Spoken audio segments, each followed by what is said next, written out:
Bonjour, c'est Fanny du blog fannys.fr. Je suis vraiment contente de te retrouver dans cette vidéo. Aujourd'hui, on va parler des croyances limitantes. Alors, c'est vraiment ma vision personnelle, une vision d'artiste. C'est pas quelque chose à prendre au pied de la lettre. En plus, j'ai vraiment simplifié l'idée pour que ce soit facilement accessible. Donc voilà, ce que je t'invite à faire, c'est prendre ce qui résonne pour toi et puis simplement laisser tomber le reste. Alors je vais te présenter un dessin que j'ai réalisé il y a plusieurs mois déjà, au mois de septembre, et puis bon bah, enfin ça y est, je le publie, c'est parti. Une croyance limitante, c'est quelque chose qui nous limite par rapport à ce qu'on veut dans la vie. On a des tas de croyances, bon c'est normal, on fonctionne avec, heureusement. C'est un peu ce qui module notre vie. Mais selon les objectifs de vie qu'on a, certaines vont nous empêcher d'atteindre ces objectifs, ou nous freiner, nous ralentir, voire nous faire aller dans la direction opposée. C'est là que ça commence à être dérangeant, à être une croyance limitante. Après, on a des croyances qui sont assez neutres et on a des croyances qui nous portent vers le haut. Donc on va partir sur des petits oiseaux, des petits oisillons qui viennent de naître, voilà. Et ils sont tout innocents.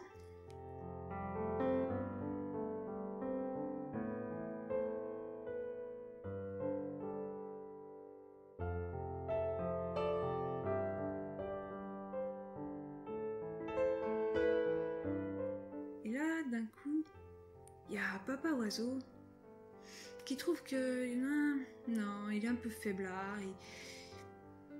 Pour lui, il sera jamais un bon oiseau qui pourra voler. Et c'est un petit nul, voilà. Donc ça, c'est un jugement qui vient de l'extérieur. Hein, l'oisillon, il n'avait pas ce jugement à la base en lui-même. Bon, il le prend ou il le prend pas.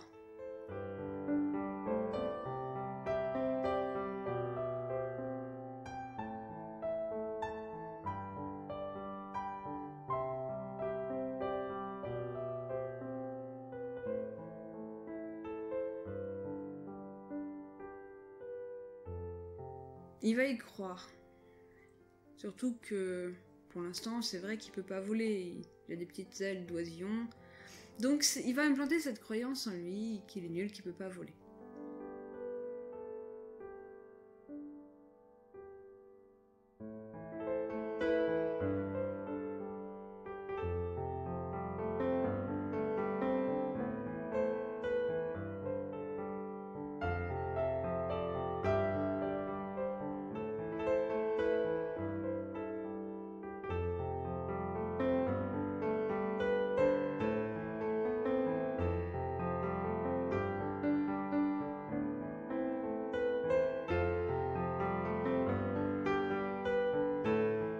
Ça va lui créer une sorte de blocage, une limite. C'est pour ça qu'on parle de croyances limitantes.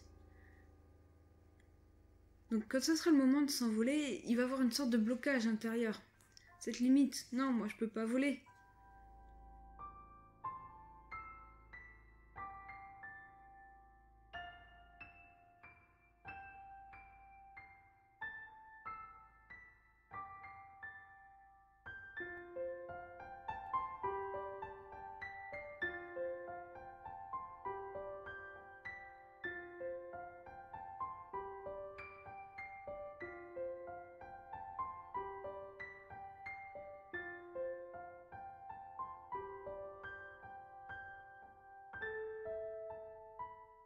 Il aura développé cette peur de voler parce qu'il se croit nul. Et il va avoir un état d'esprit donc forcément pessimiste. Non, moi je peux pas.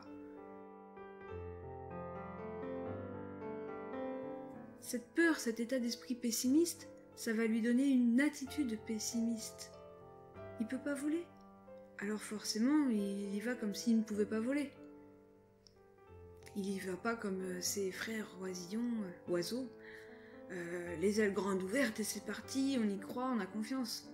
Non, son attitude est basée sur la peur, il y va à reculons en quelque sorte.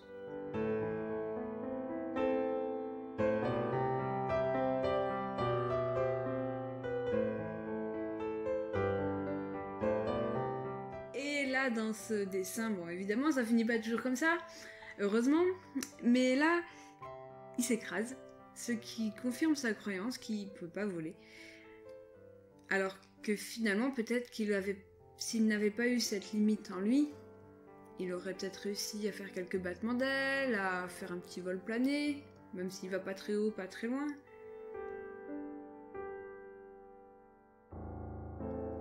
Donc voilà, c'était un petit aperçu pour avoir une idée de ce que ça peut être une croyance limitante. Voilà, je te remercie d'avoir suivi cette vidéo. Si tu es abonné à ma newsletter, tu as accès au dessin au format image dans l'espace abonné. Donc tu as le mot de passe par email, simplement quand tu es abonné sur mon site fannis.fr. Voilà, je te fais des gros bisous. À bientôt.